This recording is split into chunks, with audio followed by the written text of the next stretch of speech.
అందరికీ నమస్కారం. నర్సరాపేట పార్లమెంటుకి సంబంధించి ముఖ చిత్రం మారనుందని కూడా మనం తెలియజేసుకోవచ్చు.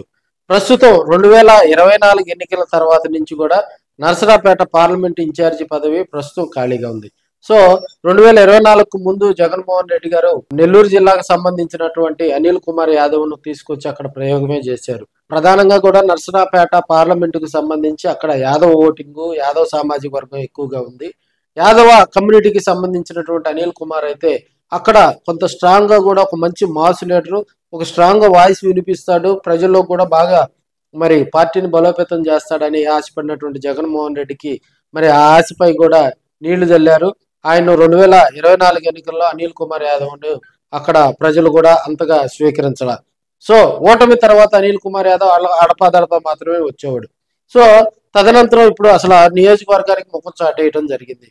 సో అక్కడ ఒక మంచి స్ట్రాంగ్ లీడర్ కావాలని ఆశపడతా ఉన్నటువంటి నర్సరాపేట నియోజకవర్గానికి సంబంధించి మరి అక్కడ ఒక మంచి మాస్ లీడర్ కావాలి. గతంలో 2009లో అక్కడ పనిచేసినటువంటి ఎంపీగా పనిచేసినటువంటి మోదుగుల వేణుగోపాల్ రెడ్డి ప్రస్తుతం ఆయన గనక అక్కడికి తీసుకొస్తే రాబోయే రోజుల్లో మరింత వైసీపీ యాక్టివ్ అవుతుందని అక్కడ ఉన్నటువంటి నాయకులు కార్యకర్తలు అందరూ కూడా ఆశపడతా ఉన్నారు. ఎందుకంటే 2009లో తదనంతరం 2014లో కూడా ఆయన అసెంబ్లీకి పనిచేయడం జరిగింది. 2019లో గుంటూరు పార్లమెంటుకు మరి గల్లా జయదేవ్ మీద స్వల్ప మెజార్టీతో ఓటమి పాలయ్యారు. కేవలం 4000 పైచీలకు ఓట్లతోటి ఆయన ఓటమి చవిచూడటం జరిగింది.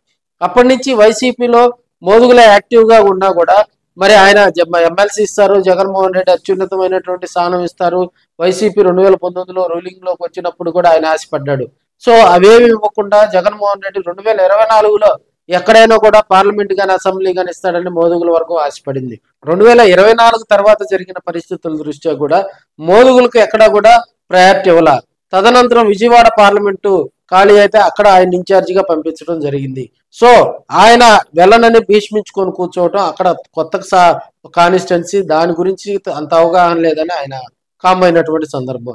ఇటీవల సజ్జల రామకృష్ణారెడ్డిని ఎక్కడైతే ఈ పార్లమెంటుకి సంబంధించి నియోజకవర్గ ఇన్ఛార్జీలు వాళ్ళందరూ ఎక్కడైతే మరి డియాక్టివ్ గా ఉంటున్నారో దానికి సంబంధించి ఒక లిస్ట్ ఇవ్వమని జగన్మోహన్ రెడ్డి గారు అదేవిధంగా అధిష్టానం సజ్జలని ఆదేశించడం మీదట ఇప్పుడు యాక్టివ్ గా కూడా మోదుగుల సజ్జలను కలవటం, తనకు నర్సరాపేట పార్లమెంట్ కేటాయించాలని ఆయనకు అభ్యర్థించినట్టు కూడా తెలుస్తా ఉంది. మరి అధిష్టానం నిర్ణయమే ఫైనల్ అని, ఇదే విషయాన్ని జగన్మోహన్ రెడ్డి గారి దృష్టికి కూడా తీసుకెళ్తానని మరి ఆయన చెప్పడం జరిగింది. సో ఎక్కడైతే నర్సరాపేట పార్లమెంట్ పరిధిలో ఉన్నటువంటి అసెంబ్లీ కాన్స్టిట్యున్సీలో ఉన్నటువంటి కొంతమంది ఇన్ఛార్జీల మద్దతు కూడగట్టుకొని వారి ద్వారా జగన్మోహన్ రెడ్డి దగ్గరికి ఈ విషయాన్ని కూడా తీసుకెళ్లేందుకు మోదుగుల తెరవనక ప్రయత్నాలు అయితే జరుగుతూ ఉన్నాయి. ఎందుకంటే ఒక మంచి మాస్ ఫాలోయింగ్ ఉన్నటువంటి లీడర్ మోదుగుల వేణుగోపాల్ రెడ్డి.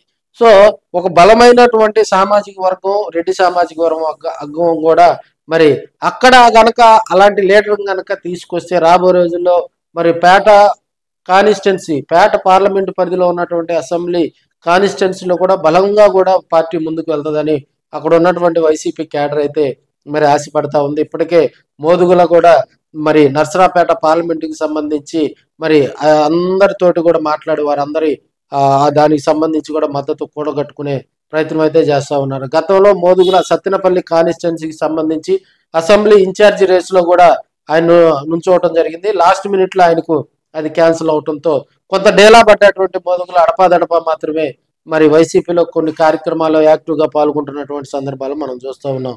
అలాంటి ఒక మాస్ ఫాలోయింగ్ ఉన్నటువంటి లీడర్ను మరి నర్సరాపేట పార్లమెంటుకి పంపిస్తారా, లేకపోతే 2024 తర్వాత మరి మోదుగులకు చెక్కు పెట్టినట్టు మరి ఇప్పుడు కూడా కొంత ఇబ్బందులు సృష్టిస్తారా?